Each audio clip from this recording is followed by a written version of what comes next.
Bismillahirrahmanirrahim. Assalamualaikum warahmatullahi wabarakatuh.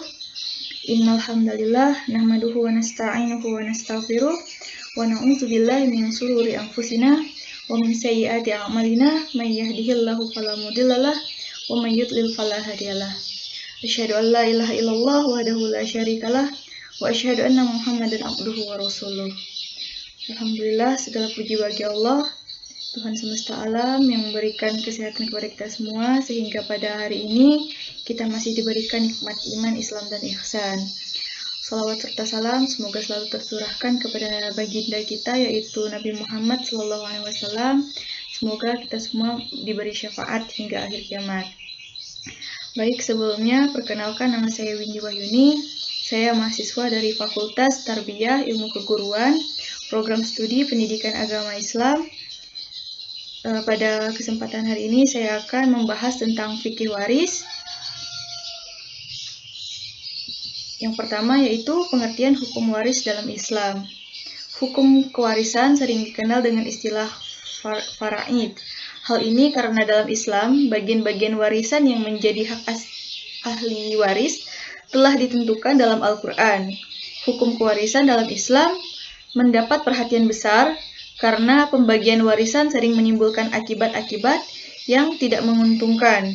Sedangkan hukum kewarisan menurut fikih mawaris adalah fikih yang berkaitan dengan pembagian harta warisan, mengetahui perhitungan agar sampai kepada mengetahui bagian harta warisan dan bagian-bagian yang wajib diterima dari harta peninggalan untuk setiap yang berhak menerimanya.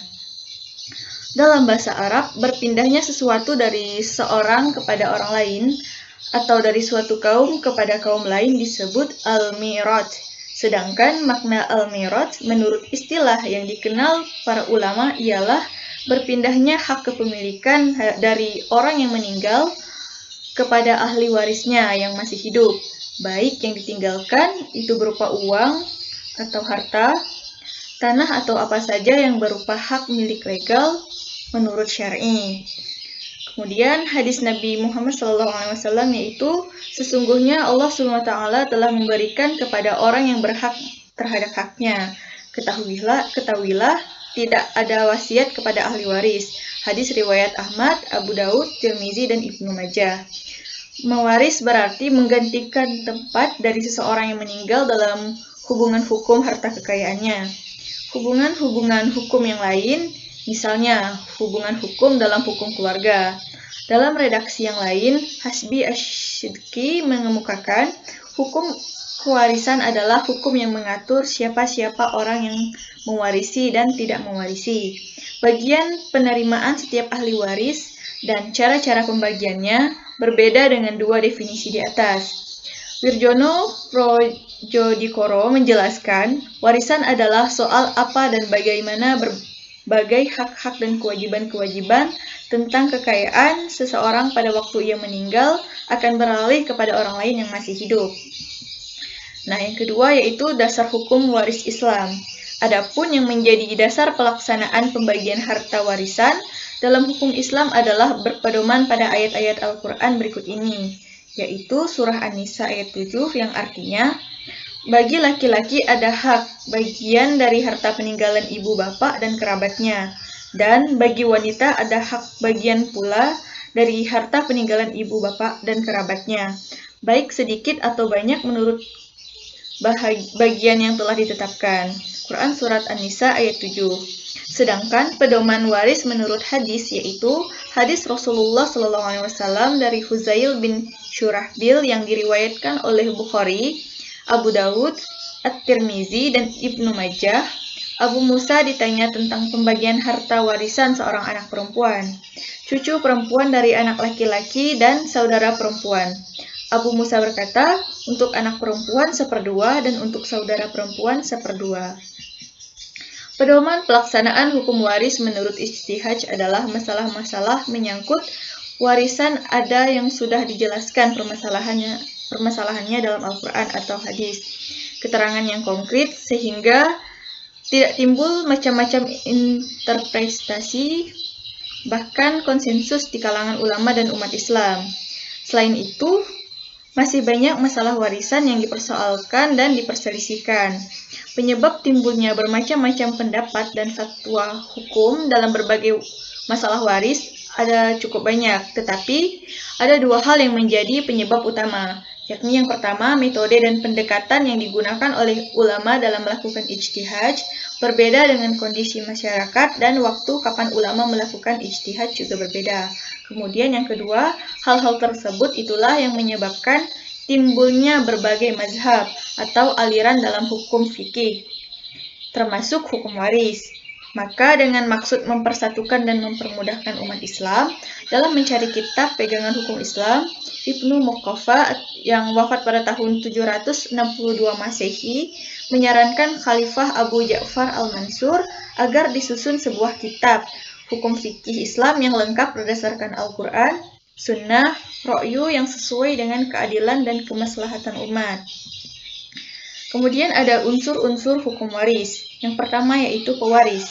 Pewaris adalah orang yang meninggal dunia dengan meninggalkan kekayaan. Orang yang menggantikan pewaris dalam kedudukan hukum mengenai kekayaannya, baik untuk seluruhnya maupun untuk bagian yang sebanding, dinamakan waris atau ahli waris. Penggantian hak oleh mereka atas kekayaan untuk seluruhnya atau untuk bagian yang sebandingnya membuat mereka menjadi orang yang memperoleh hak dengan titel umum.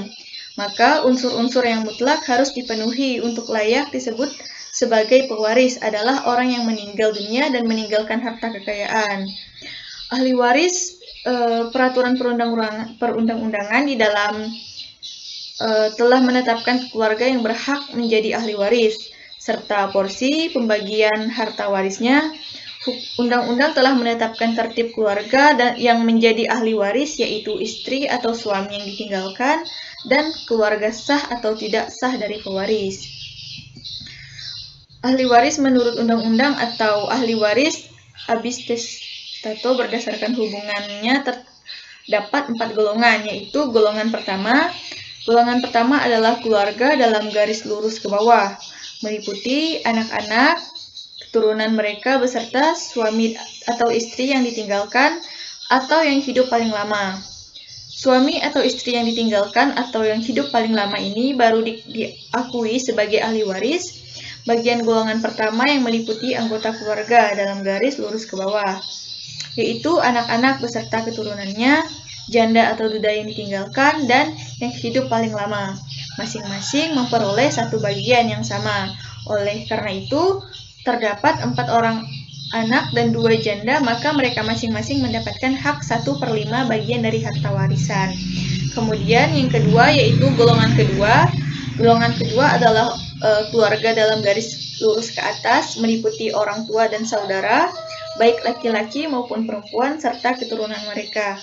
Bagi orang tua, ada peraturan khusus menjamin bahwa bagian mereka tidak akan kurang dari 1/4 bagian dari harta peninggalan, walaupun mereka mewaris bersama-sama saudara pewaris. Oleh karena itu, bila terdapat 3 orang saudara menjadi ahli waris bersama-sama dengan ayah dan ibu, maka ayah dan ibu masing-masing akan memperoleh 1/4 bagian dari seluruh harta warisan. Sedangkan separuh dari harta warisan itu akan diwarisi oleh 3 orang saudara yang masing-masing memperoleh 1/6 bagian. Kemudian golongan ketiga, ahli waris yang meliputi kakek nenek leluhur selanjutnya. Kemudian ahli waris golongan ketiga terdiri atas keluarga dari garis lurus ke atas setelah orang tua, yaitu kakek nenek, serta lurus ke atas tanpa batas dari pewaris. Bila pewaris sama sekali tidak meninggalkan ahli waris golongan pertama dan kedua, dalam kondisi seperti ini, sebelum harta warisan dibagi terlebih dahulu, harus dibagi 2 atau cloving. Selanjutnya, separuh yang satu merupakan bagian sanak keluarga dari garis ayah, dan bagian yang separuhnya lagi merupakan bagian sanak keluarga dari garis ibu pewaris. Bagian yang masing-masing separuh hasil cloving itu harus diberikan kepada kakek pewaris untuk bagian dari garis ayah, sedangkan untuk bagian dari garis ibu harus diberikan kepada nenek. Kemudian golongan keempat, ahli waris golongan keempat meliputi anggota dalam garis ke samping dan sanak keluarga lainnya, sampai derajat ke-6. Hal dimaksud terdiri atas keluarga garis samping, yaitu paman dan bibi serta keturunannya, baik dari garis pihak ayah maupun garis dari pihak ibu. Keturunan paman dan bibi sampai dari derajat ke-6 dihitung dari si mayit atau yang meninggal. Apabila bagian dari garis ibu sama sekali tidak ada ahli waris sampai derajat ke-6, maka bagian dari garis ibu jatuh pada ahli waris dari garis ayah. Demikian pula sebaiknya. Kemudian syarat-syarat pembagian waris. Ada beberapa syarat yang harus dipenuhi dalam pembagian warisan, yaitu yang pertama, meninggal dunianya pewaris. Yang dimaksud dengan meninggal dunia adalah baik meninggal dunia hakiki atau sejati, meninggal dunia hukmi atau menurut keputusan hakim, dan meninggal dunia takdiri atau menurut dugaan. Lebih lanjut mengenai pengertian mati hakiki dan hukmi dan takdiri adalah sebagai berikut. Yang pertama, mati hakiki yaitu kematian seorang yang dapat diketahui tanpa harus melalui pembuktian bahwa seseorang telah meninggal dunia. Kemudian yang kedua, mati hukmi, yaitu kematian seseorang yang secara yudiris ditetapkan melalui keputusan hakim dinyatakan telah meninggal dunia. Ini bisa terjadi seperti dalam kasus seseorang yang dinyatakan hilang tanpa diketahui di mana dan bagaimana keadaannya. Kemudian yang ketiga yaitu mati takdiri, yaitu anggapan atau perkiraan bahwa seseorang telah meninggal dunia. Misalnya, seseorang yang diketahui ikut berperang ke medan perang. Kemudian, hidupnya ahli waris. Hidupnya ahli waris juga harus jelas pada saat pewaris meninggal dunia. Ahli waris merupakan pengganti untuk menguasai warisan yang ditinggalkan oleh pewaris. Perpindahan hak tersebut diperoleh melalui jalan kewarisan. Oleh karena itu, sesudah pewaris meninggal dunia, ahli warisnya harus benar-benar hidup. Kemudian yaitu mengetahui status kewarisan. Agar seseorang dapat mewarisi harta orang meninggal dunia, haruslah jelas hubungan antara keduanya. Misalnya, hubungan suami istri, hubungan orang tua dan anak, dan hubungan saudara, baik sekandung, sebapak maupun seibu. Nah, ada rukun pembagian waris. Yang pertama yaitu pewaris atau al-muwaris. Al-muwaris adalah orang yang pada saat meninggalnya beragama Islam. Meninggalnya harta warisan dan ahli waris yang masih hidup.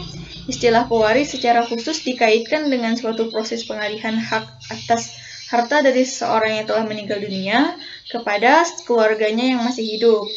Oleh karena itu, seseorang yang masih hidup dan mengalihkan haknya kepada keluarganya tidak dapat disebut pewaris, meskipun pengalihan itu dilakukan pada saat menjelang kematiannya. Menurut sistem hukum waris Islam, pewaris adalah orang yang memiliki harta semasa hidupnya, telah meninggal dunia dan beragama Islam. Baik yang mewariskan maupun yang diwarisi harta warisan harus beragama Islam. Sedangkan pengertian menurut pasal 171 KHI huruf B yaitu pewaris adalah orang yang pada saat meninggalnya atau yang dinyatakan meninggal berdasarkan putusan pengadilan beragama Islam, meninggal ahli waris dan harta peninggalan. Yang kedua yaitu al-mauruts. Al-mauruts adalah harta warisan menurut hukum waris, adalah harta bawaan atau harta bersama.